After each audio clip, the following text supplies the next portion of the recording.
میرے بھائیو، سورہ یاسین قرآن حکیم میں سورت نمبر ہے 36 اور یہ مکی سورت ہے. پارہ نمبر 22 سے شروع ہو کر پارہ نمبر 23 میں کمپلیٹ ہوتی ہے. پہلی 21 آیات اس کی پارہ نمبر 22 میں ہے اور باقی ساری سورت جو ہے وہ پارہ نمبر 23 کے اندر ہے. اور ظاہر ہے یہ پاروں کی ڈویژن جو ہے یہ توقیفی نہیں ہے، نبی صلی اللہ علیہ وآلہ وسلم نے تعلیم نہیں فرمائی، یہ بعد میں کی گئی ہے تابعین کے ادوار کے اندر. اس لیے پھر اس میں جو اس قسم کی قباحتیں ہیں صورتوں کے ٹوٹنے والی، یعنی ایک تو ہے کہ بہت آدھا آدھا ہو تو پھر قابل برداشت ہے. جس طرح کہ اب سورۃ الحجر کو دیکھیں، اس کی صرف ایک آیت پارہ نمبر 13 میں ہے، باقی پوری سورت جو ہے وہ پارہ نمبر 14 کے اندر ہے. اب وہ ایک آیت سے کیا ایڈوانٹیج لے لیا کسی نے؟ اگر وہ اس ایک آیت کو اس طرف کر دیتے تو وہ سورت ٹوٹتی نہ پاروں کی شکل میں. تو یہ اس قسم کی جو علمی قباحتیں اسی لیے آئی ہیں کہ یہ انسانی کوشش ہے. نبی صلی اللہ علیہ وآلہ وسلم نے پاروں میں قرآن حکیم کو تقسیم نہیں فرمایا تھا، بلکہ قرآن حکیم جو ہے یہ سورتیں 114 ان کی ڈویژن اور آیات کی ڈویژن موجود تھی، وہ بھی بغیر نمبرنگ کے، صرف وہ آیات کا پتہ تھا. اس میں نے ڈیٹیل لیکچر دیا ہے، مسئلہ نمبر 115 قرآن حکیم کی حفاظت کا معجزہ اور سنی شیعہ کے اختلاف کا تحقیقی جائزہ. سورہ یاسین کا جو مرکزی ٹاپک ہے یہ عقائد ثلاثہ ہے، جو مسلمانوں کے بنیادی 3 عقائد ہیں: عقیدہ توحید، عقیدہ رسالت اور عقیدہ آخرت. سورہ یاسین کی جو فضیلت ہے اس کے حوالے سے جتنی بھی روایات احادیث کی کتابوں میں آئی ہیں آلموسٹ سب کی سب ہی ضعیف الاسناد ہیں، اور ان میں سے صرف ایک صحیح روایت موجود ہے موقوفاً سیدنا ابن عباس رضی اللہ تعالیٰ عنہ کا قول، وہ انشاءاللہ میں ڈسکس بھی کر دوں گا. باقی سب کی سب ضعیف الاسناد ہیں. قرآن حکیم کی صورتوں کے فضائل کے حوالے سے سورہ یاسین ہو، سورۃ الملک ہو، سورہ الواقعہ ہو، باقی صورتیں، اس حوالے سے میں نے ڈیٹیل لیکچر کم از کم 3 گھنٹوں میں 3 نشستوں میں یہیں پر ریکارڈ کروایا تھا. سورۃ الرعد کی آیت نمبر 28 کے کانٹیکسٹ میں، الا بذکر اللہ تطمئن القلوب، آگاہ ہو جاؤ اللہ کی یاد ہی میں دلوں کا سکون ہے. اور اللہ تعالیٰ کا سب سے بڑا ذکر الذکر یہ قرآن حکیم ہے. انا نحن نزلنا الذکر وانا لہ لحافظون، سورۃ الحجر آیت نمبر 9. تو میں نے اس اللہ کے ذکر والی جو آیت ہے سورۃ الرعد آیت نمبر 28، اس کے کانٹیکسٹ میں قرآن حکیم کی 12 صورتوں کے فضائل 3 نشستوں کے اندر مسئلہ نمبر 112 ABC یہ ریکارڈ کروائے تھے. آج میں اس ڈیٹیل میں نہیں جاؤں گا، اس میں نے سورہ یاسین کے حوالے سے بھی ڈسکشن کی تھی. بہرحال اس حوالے سے سورہ یاسین کی فضیلت میں جو 3 ٹاپ آف دا لسٹ روایتیں پبلک کے اندر مشہور ہیں، سب کی سب ہے تو ضعیف ہے، لیکن میں ان کو یہاں پر مختصراً عرض کر دوں. اور ان احادیث کے نمبرز میں انشاءاللہ مشکات کے بھی بتاؤں گا، کیونکہ میں مشکات کے بارے میں اکثر یہ ڈکلیئر کرتا ہوں کہ مشکات از دا انسائکلوپیڈیا آف حدیث. اہل سنت کی مین سٹریم کی 13 کتابوں کے یہ نوٹس ہیں: بخاری، مسلم، ابو داؤد، ترمذی، نسائی، ابن ماجہ، الموطا امام مالک، سنن کبریٰ، البیہقی، المستدرک للحاکم اور کئی کتابوں میں سے یہ سمجھ لیں آپ نوٹس ہیں. یہ انسائکلوپیڈیا آف حدیث ہے. جس کے پاس مشکات آ جائے آپ سمجھیں کہ اہل سنت کی تمام کتابوں کا آلموسٹ خزانہ اس کے پاس ان 3 جلدوں کے اندر آ گیا. پہلی جو مشہور حدیث ہے اس حوالے سے وہ جامعہ ترمذی میں انٹرنیشنل نمبر کے مطابق 2887 اور مشکات میں ہے 2147 کہ آپ صلی اللہ علیہ وآلہ وسلم نے فرمایا کہ ہر چیز کا کوئی نہ کوئی دل ہوتا ہے، اور قرآن حکیم کا دل سورہ یاسین ہے. جو اس کی تلاوت کرے گا اسے 10 دفعہ قرآن حکیم پڑھنے کا ثواب ملے گا. لیکن یہ روایت جو ہے یہ اصول محدثین پر کمزور ہے.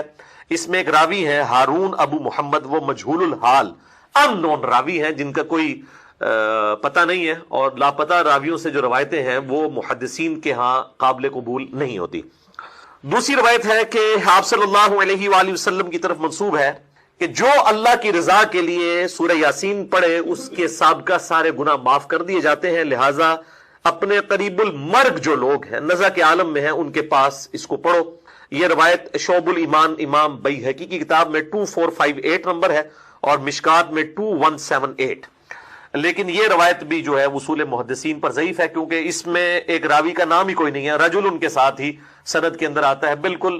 یعنی وہ جو پچھلی روایت تھی اس میں نام تو موجود تھا، مجہول الحال تھا، اس میں تو نام بھی اس کا نہیں ہے، اتنا لاپتہ ہے، لہٰذا یہ روایت بھی کمزور ہے. اچھا، مارکیٹ میں سورہ یاسین کے حوالے سے آپ نے دیکھا ہوگا وہ مبینوں والی ایک یاسین مل رہی ہوتی ہے. وہ جتنی مبینیں آتی ہیں نا 7-8، وہ ہر مبین کے بعد اس میں ذکر ایڈ کیے ہوتے ہیں. یہ فیبریکیٹڈ ہے، اس کی کوئی اصل موجود نہیں ہے. اور اس قسم کے وظائف مارکیٹ کے اندر کافی سارے جو ہے وہ ملتے ہیں. جب تک سند صحیح نہ ہو اس وقت تک ان وظائف کے اوپر اپنا ٹائم ضائع نہ کیا جائے. تیسری روایت جو مشہور ہے کہ جو شخص دن کے آغاز میں سورہ یاسین پڑھ لے اس کی تمام حاجتیں پوری کر دی جائیں گی. یہ سنن دارمی میں 3461 ہے اور مشکات میں 2177. یہ بھی مرسل روایت ہے. سیدنا عطا بن ابی رباح وہ تابعی ہیں اور ڈائریکٹ نبی صلی اللہ علیہ وآلہ وسلم سے بیان کر رہے ہیں. اور تابعی جب کوئی بات نبی صلی اللہ علیہ وآلہ وسلم کے ریفرنس سے ڈائریکٹ بیان کرے اور اس میں سند نہ ہو تو وہ مرسل چھوٹا ہوا واسطہ مانا جاتا ہے, منقطع روایت ہوتی ہے. لیکن یہ جو سنن دارمی کی حدیث ہے 3461, اس سے بالکل اگلی روایت جو ہے وہ بالکل صحیح سند کے ساتھ ہے سورہ یاسین کے بارے میں ہی, اور وہ ہے سنن دارمی میں 3462. یہ میں دارمی کا وہ نمبر بتا رہا ہوں جس کا پی ڈی ایف عام ہمارا جو ہے وہ گوگل کے اندر سرچ کرنے سے مل جائے گا آپ کو. سنن دارمی میں 3462, اور اس کی تحکیم جو ہے وہ شیخ سلیم حسین اسد نے کی ہے. انہوں نے بھی اس کو روایت کو صحیح کہا. شیخ زبیلی زئی رحمہ اللہ تعالی نے ایک پورے سورہ یاسین کے فضائل کے حوالے سے مضمون لکھا ہے جس میں 14 روایتیں جو یاسین سے ریلیٹڈ تھیں سب کی اسناد کے اوپر بحث کی کہ یہ ضعیف ہیں. البتہ ایک روایت کے اوپر انہوں نے صحیح کا حکم لگایا اور وہ یہی ہے سنن دارمی 3462. اور لیکن مشکات کے وہ فٹ نوٹ پہ لکھنا بھول گئے 2177. ویسے ان کی عموماً عادت ہے کہ جب کسی روایت کے اوپر ضعیف کا حکم لگاتے ہیں تو اس کی پھر فٹ نوٹ پہ نا اس کی موقوفاً اگر روایت صحیح ہو تو لکھ دیتے ہیں, یہاں پہ وہ بھول گئے. البتہ الگ سے ان کا جو مضمون ہے شیخ زبیر صاحب کا فتاوی علمیہ کی پہلی جلد میں صفحہ نمبر 493 سے 497 تک انہوں نے اس کے فضائل پہ جتنی حدیثیں ہیں ان پر تحکیم کی ہے اور ایک روایت کو صحیح قرار دیا. اور وہ ابن عباس کا قول ہے, موقوفاً روایت ہے, ان کا اپنا قول ہے کہ جو شخص صبح کے وقت سورہ یاسین پڑھ لے گا اسے شام تک ہر کام میں آسانی میسر ہوگی, اور جو شخص رات کے وقت سورہ یاسین کی تلاوت کرے گا اسے صبح تک ہر کام میں آسانی میسر ہوگی. تو جو صبح کے وقت کام کے لیے نکلتے ہیں وہ صبح پڑھ کے نکلے, اور جو رات کی شفٹوں میں کام کرتے ہیں وہ رات کے وقت پڑھ کے نکلے. یہ روایت بالکل صحیح ہے.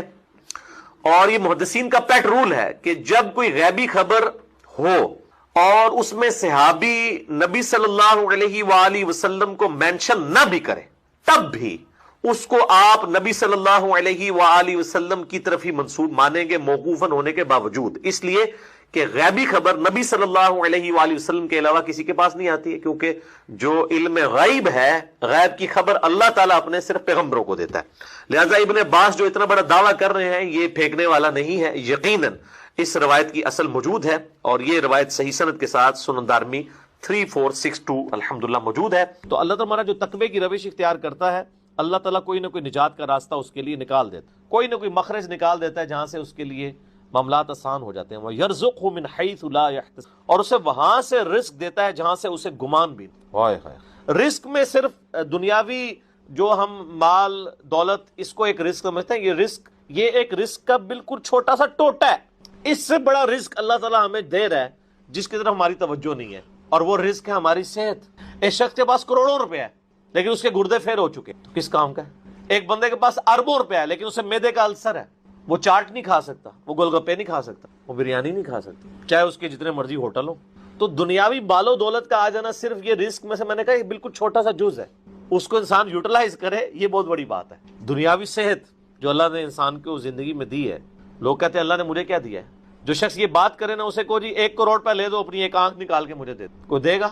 اپنا ایک بازو توڑ کے دے دو. تو آپ ذرا 1-1 کروڑ ساروں کے اوپر لگانا شروع کریں, اربوں کے تو آپ خود ہیں. اور یہ تو میں صرف سمجھانے کے لیے کہہ رہا ہوں, یہ تو آپ گن بھی نہیں سکتے. قرآن پاک میں اللہ تعالیٰ نے فرمایا نا کہ اللہ کی نعمتیں اتنی زیادہ ہیں کہ تم انہیں شمار کرنا چاہو تو شمار بھی نہیں کر سکو. تو وہاں سے اللہ تمہیں رزق دے گا, تمہیں گمان بھی نہیں ہوگا. اب رزق کے لیے ضروری نہیں ہے کہ آپ کے پاس مال و دولت اور آپ کے ایسٹس بڑھ جائیں, یہ بھی اللہ تعالیٰ کا بہت بڑا رزق ہے کہ آپ کے پاس جو تھوڑے بہت ایسٹس ہیں وہ سلامت ہیں. کسی ایک میڈیکل کیس کسی گھر کے اندر 1 کروڑ پڑتی بندے کو بھی لا کے زیرو پہ کھڑا کر سکتے. آپ کی زندگی میں کئی ایسے کیسز ہوئے ہوں گے جدادیں تک بک جاتی ہیں. اور مجھے واصف علی واصف صاحب کی بات یاد آ گئی. وہ کہتے ہیں میں وہ مسجد میں بیٹھا ہوا تھا تو ایک بندے کو میں نے دیکھا کہ وہ دعا مانگ رہا ہے کہ یا اللہ 25 سال پہلے جو میں نے دعا تجھ سے کی تھی وہ واپس لے لے, بس یہ دعا کر رہا ہے. کہتے ہیں وہ فارغ ہوا تو میں نے اس سے پوچھا کیا ہوا؟ اس نے کہا جی 25 سال پہلے میں نے اللہ سے رو رو کے ایک بیٹا مانگا تھا, میری بیٹیاں ہی تھی صرف، اور وہ بیٹا میرے گاٹے فٹ ہو گیا، یعنی وہ نشے میں مبتلا ہو گیا، سارا گھر کا مال اس نے بیچ دیا، مجھے کنگال کر دیا، تو میں اللہ سے کہہ رہا ہوں یا اللہ یہ اولاد واپس ہی لے لے۔ تو یہ بھی تو ہو سکتا ہے نا۔ سورہ توبہ میں آتا ہے، اللہ تعالیٰ آتا ہے اپنے جو فاسق و فاجر لوگوں کے بارے میں کہ اللہ تعالیٰ چاہتا ہے کہ ان کی اولاد کو ہی ان کے لیے عذاب بنا دے، اولاد بھی عذاب بن سکے۔ اس لیے میں دعا کیا سکھائی گئی ہے، ربنا ھب لنا من ازواجنا وذریاتنا قرۃ اعین واجعلنا للمتقین اماما۔ اے اللہ ہماری بیویوں اور ہماری اولاد میں آنکھوں کی ٹھنڈک بنا اور ہمیں پرہیزگاروں کا امام بنا، ہماری آنے والی نسلیں پرہیزگار ہوں، ورنہ یہ تو مصیبت بھی گلے پڑ سکتی ہے۔ تو ایک میڈیکل کیس آپ کو کہاں سے کہاں لے کے جا سکتا ہے، ایک بچے کا نافرمان ہونا آپ کو کہاں سے کہاں لے کے جا سکتا ہے، اور اس سے بڑی ناکامی تو آخرت کی ناکامی ہے۔ ایسا بچہ بھی ہو سکتا ہے کہ جو آپ کی دنیا تو برباد نہ کرے لیکن آخرت برباد کر دے، اس کی وجہ سے آپ گناہوں میں مبتلا ہو جائے۔ تو یہ بھی رزق کی ایک فارم ہے۔ رزق صرف یہ نہیں ہے کہ آپ کے لیے مال پانی کھل جائے، بلکہ مال سبسسٹنس لیول پہ بھی موجود ہے، لیکن آپ کو کوئی ایسی تکلیف نہیں آ رہی کہ جس کی وجہ سے آپ کا مال نہیں نکل رہا۔ ورنہ ایک بندہ 10 لاکھ روپے مہینے کا کماتا ہے اور 9 لاکھ روپے اس کا نکل جاتا ہے، کیا فرق پڑا اس کو؟ اس نے کون سا ایسٹ بنا لی ہے؟ اور جو اذیت گزار رہا ہے وہ اولادہ سے، اس کو تو کوئی سوچ بھی نہیں سکتا، جو ذہنی ٹینشن ہے۔ صحیح بخاری مسلم میں حدیث ہے، نبی علیہ السلام فرمایا ہمیشہ اپنے سے نچلے لوگوں کو دیکھو تو تمہیں یوں اللہ تعالیٰ کی نعمتوں پر صبر نصیب ہوگا اور قناعت نصیب، اوپر نہ دیکھو۔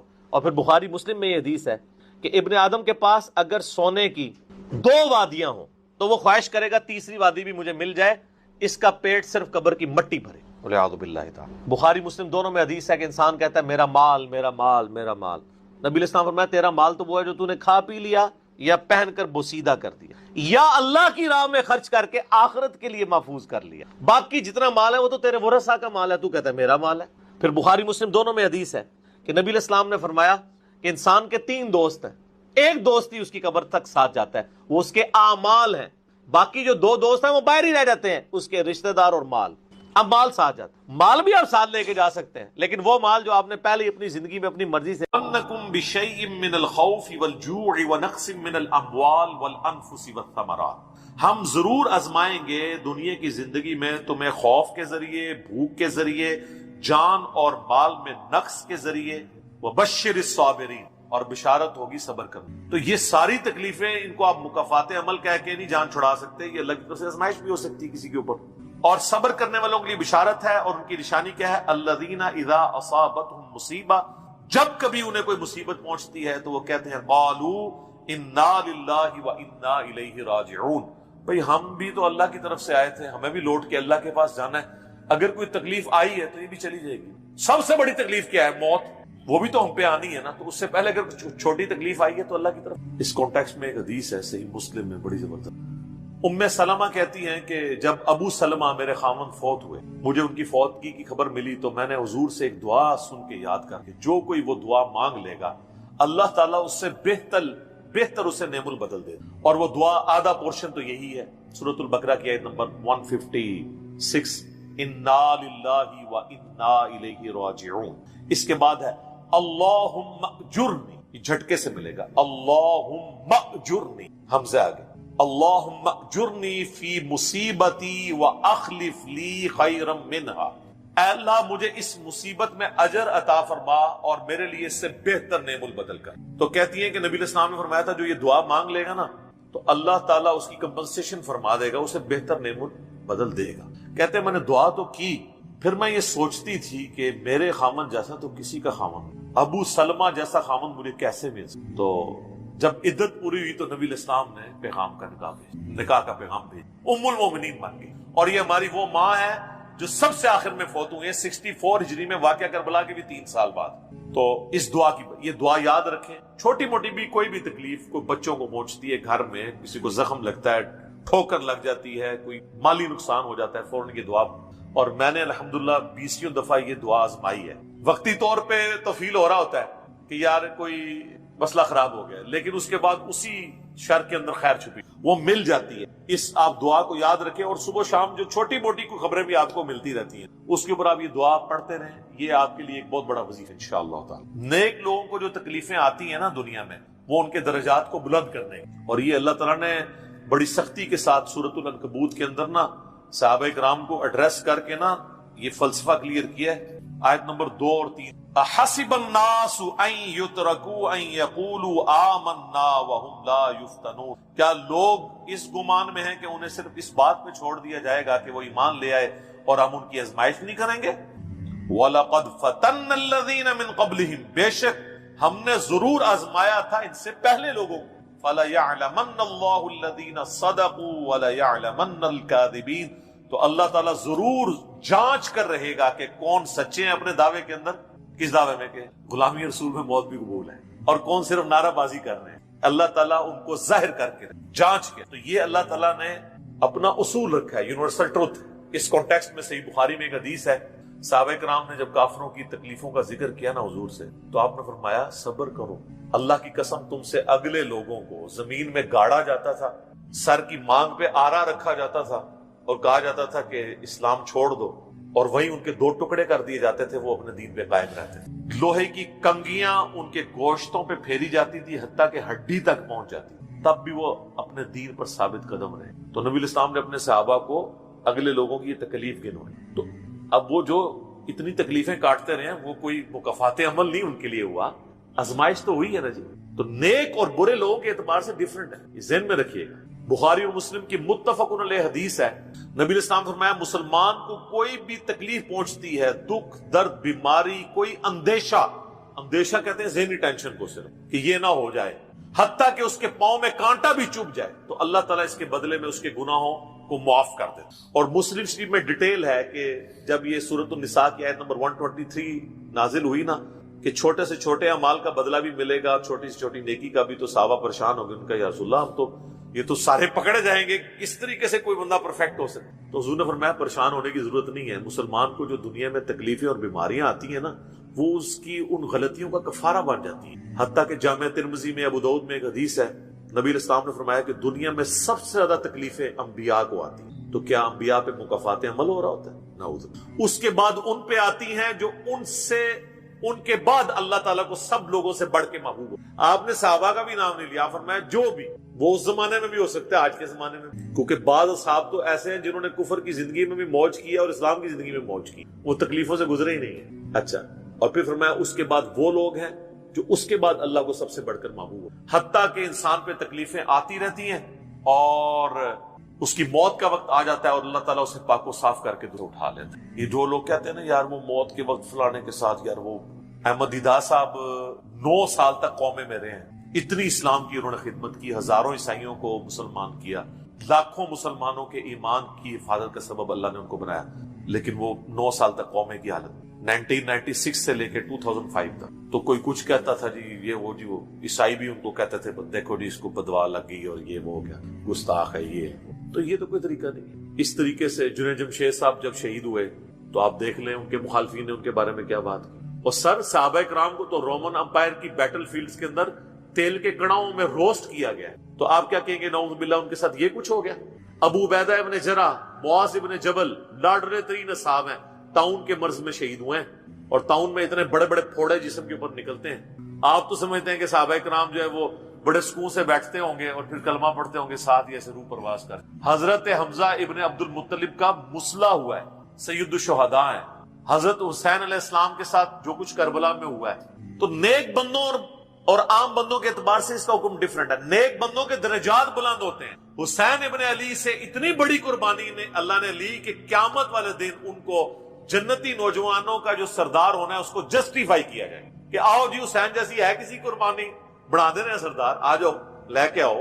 کوئی کھڑا ہو سکتا ہے؟ ابھی تک 1500 سال میں تو نہیں کوئی دعویٰ کرے گا کھڑا ہونے کا. تو اللہ تعالیٰ نیکیوں کو جسٹیفائی بھی کرواتا ہے, وہ مکافات عمل نہیں ہو رہا ہوتا.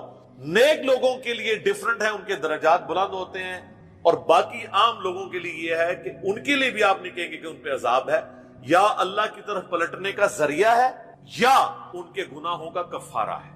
یہ آپ نے کسی پہ نہیں کہنا اس کے اوپر لعنت پڑ گئی, اس کے اوپر یہ ہو گیا, اس کے اوپر یہ ہو گیا. یہ آپ کو کسی نے رائٹ نہیں. یہ بہت بڑا ظلم ہے. ایک طرح کے معاملات ہوئے ہوتے ہیں دونوں کے ساتھ. اب آپ دیکھ لیں سنیوں میں سے کوئی جیل میں جاتا ہے تو شیعہ کہتے ہیں دیکھا جی مکافات عمل ہے, شیعہ میں سے کوئی جاتا ہے سنی کہتے ہیں مکافات عمل ہے. تو یہ آپ جو مرضی, اور اپنوں کے لیے کہتے ہیں آزمائش ہے. تو یہ آج کی ڈیٹ میں آپ نے سب کے لیے آزمائش ہی کہنا ہے, ورنہ یہ مسئلہ بالکل خراب ہو جائے گا. اللہ ہی اللہ جی, اللہ تعالیٰ سے خیر مانگنا چاہیے. اللہ تعالیٰ کی طرف رجوع لانا چاہیے. اس حوالے سے بخاری اور مسلم دونوں میں حدیث ہے. میں اب آپ کو تھوڑے وظیفے بھی بتا دوں نا. ظاہر آزمائشیں تو ہر بندے پہ آتی ہیں, اللہ کی طرف رجوع بھی لانا چاہیے. ان آزمائشوں سے نکلنے کا طریقہ کیا ہے؟ بخاری اور مسلم دونوں میں حدیث ہے. نبی صلی اللہ علیہ وآلہ وسلم کے بارے میں انس بن مالک کہتے ہیں کہ نبی علیہ السلام کی اکثر دعا یہی ہوا کرتی, اللہم ربنا آتنا فی الدنیا حسنہ وفی الآخرۃ حسنۃ وقنا عذاب النار آمین. یہ بخاری مسلم میں بھی ہے, سورۃ البقرہ کی آیت نمبر 201 ہے. اے اللہ ہمیں دنیا میں بھی بھلائیاں عطا فرما اور آخرت میں بھی بھلائیاں عطا فرما, اور آخرت کی سب سے بڑی بھلائی بھی ساتھ مانگ لی, وقنا عذاب النار, آگ کے عذاب سے آمین. یہ اکثر آپ کی دعا ہوتی ہے. اس کانٹیکٹ میں ایک حدیث ہے بڑی انٹرسٹنگ, صحیح مسلم میں. ایک صحابی بیمار ہوئے حتیٰ کہ بالکل ہڈیوں کا پنجر بن گئے, اور صحابہ کہتے ہیں چڑیا کی طرح ان کی جان ہو گئی. نبی علیہ السلام ان کی عیادت کے لیے گئے. آپ نے جب دیکھا, آپ فرمایا تو اللہ سے کیا مانگتا ہے؟ چنگا بندہ ٹردا پھرتا بندہ ایڈا منجی دے پہ گیا, بالکل ڈھانچہ پنجر بن گیا ہڈیوں. اس نے کہا یا رسول اللہ میں اللہ تعالیٰ سے یہ دعا کرتا ہوں کہ اے اللہ جو تو نے مجھے آخرت میں عذاب دینا ہے نا, دنیا میں ہی دے دے. آخرت کا عذاب تو بہت سخت ہے, تو مجھے دنیا میں ہی وہ عذاب دے. نبی علیہ السلام نے سبحان اللہ, کیا تم دنیا میں بھی اللہ کی تکلیف برداشت کر سکتے ہو؟ اوے تجھے تو چاہیے تھا, تو کہتا ہے اللہم ربنا آتنا فی الدنیا حسنہ وفی الآخرۃ حسنہ وقنا عذاب النار. یعنی آپ اللہ تعالیٰ کو معاذ اللہ کو فنیٹک سمجھتے ہیں کہ آپ کہیں گے اس نے عذاب تو ضرور دینا ہے تو مجھے ادھر دے دے. اور یار اللہ سے اچھا ہی گمان رکھو. بخاری مسلم دونوں میں حدیث ہے, میں اپنے بندے کے گمان کے قریب ہوں جیسا میرے بارے میں گمان رکھے, بشرطے کرتوت بھی ٹھیک. تو سر ہم تو یہ کہتے ہیں یا اللہ ہم نہ تیری آزمائش کے قابل ہیں نہ تیرے عذاب کے قابل ہیں, ہمیں بلا حساب و کتاب ہی جنت میں داخل فرما دے آمین. تو میں اپنے بندے کے گمان کے قریب, اچھا گمان رکھیں, انشاءاللہ تعالی اینڈ رزلٹ بھی اچھا ہوگا. آپ اللہ سے گمان اچھا رکھیں, یہ گمان بہت اہم چیز. اور یہ آپ کا جو کانفیڈنس ہے نا اللہ کے اندر کہ انشاءاللہ اللہ میرے ساتھ خیر کا معاملہ ہی. اچھا کئی لوگ ہیں وہ کہتے ہیں منو تے اللہ نے دینے ہی عذاب ہے. استغفر اللہ. تو آپ چاہے اچھے اعمال کرتے ہیں برے اعمال, تب بھی آپ نے یہ اپنے بارے میں یہ بات نہیں, یہ تو اور کسی کے بارے میں تو آپ نے سوچنا بھی نہیں سر, وہ تو کہانی ختم.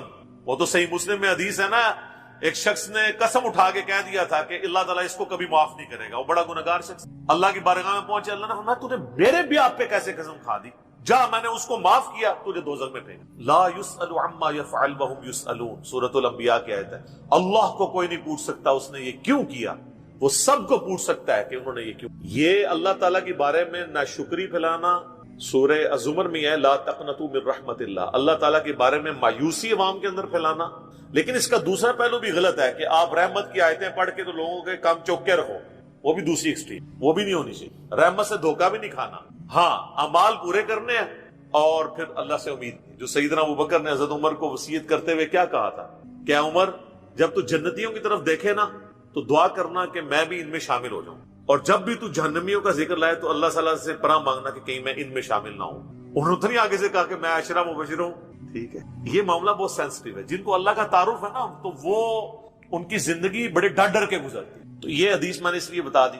ایک اور ذریعہ ہے ان آزمائشوں سے نکلنے. صحیح بخاری اور مسلم دونوں میں حدیث ہے, جس کی یہ خواہش ہے کہ اللہ اس کی عمر دراز کر اور اس کے رزق میں کشادگی. رزق میں دنیا کی ہر نعمت شامل ہے. ہم تو دولت ہی سمجھتے ہیں, اچھی صحت بھی رزق ہے, اچھی اولاد بھی رزق, اچھی صحت بھی رزق ہے, مال کی فراوانی بشرطے کہ وہ فطرے میں نہ ڈال دے وہ بھی رزق ہے. ہر چیز دنیا میں جتنی بھی اہمیت ہے کی چیزیں جو ہم سمجھتے ہیں. تو بخاری اور مسلم دونوں میں الفاظ ہیں, جس کی یہ خواہش ہے اس کی عمر دراز ہو جائے اور اس کے رزق میں کشادگی ہو تو اپنے رشتہ داروں کے ساتھ حسن سلوک کر. یہ ہے جناب وہ کام کر. حسن سلوک خالی ان کو تسلیاں نہیں دینا. ظاہر قرآن اور حدیث میں جب رشتہ داروں سے صلہ رحمی کا ذکر آتا ہے تو یہ ہے کہ ان کے ساتھ قطع تعلق ہی نہیں کرنی, دوسرا ان کی فائنینشیل سپورٹ کرنی. اس لیے آپ دیکھیں سب سے زیادہ حقدار زکوٰۃ کے صدقات کے آپ کے بہن بھائی ہیں, سب سے قریبی رشتہ ہوا ہے, اس کے بعد کوئی اور حق. باقی اس پہ تو امت کا اجماع ہے کہ جو صدقات اللہ کی راہ میں آپ کرتے ہیں اس سے اللہ تعالیٰ تکلیف ٹالتا ہے, منت سے نہیں ٹلتی.